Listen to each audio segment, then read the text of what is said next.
Hi guys! Welcome back to my channel! Ayan, PBB Collab Celebrity Update na naman tayo. Usapan natin ang trending housemate na si Mika Salamanca. Ito ang isa sa pinakaabangan ng mga tao. Si Mika kasi hindi pa siya pumasok ng PBB ay talagang trending na siya noon kasi isa siyang content creator at lalo na yung trending niya ngayon yung pinatulfo siya tungkol sa business.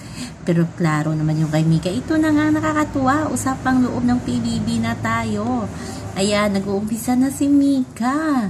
Sabi nga nila parang si Fiang daw to, prangka. Ito na nga, binara ni Mika Salamanca si AZ Martinez tungkol sa issue ni AZ kay Charlie.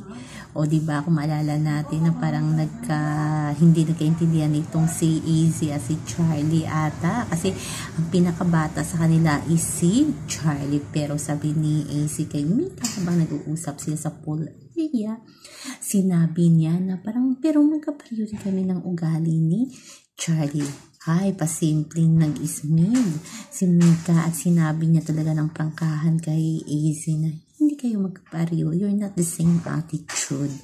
At ito namang si AZ, sinabi pa talaga kay Mika Salamanca na talaga.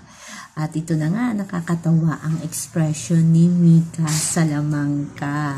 Kasi alaman naman natin si Mika sa kanyang mga content is talagang prangka din siya. Sabi nga nila, marami nagko-compare na parang pareho sila ni Fiang. Yung image nila sa labas ng bahay ay hindi maganda nang pumasok sila sa loob ng bahay ni Kuya.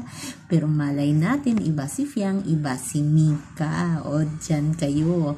At ito na nga, marami din nakapansin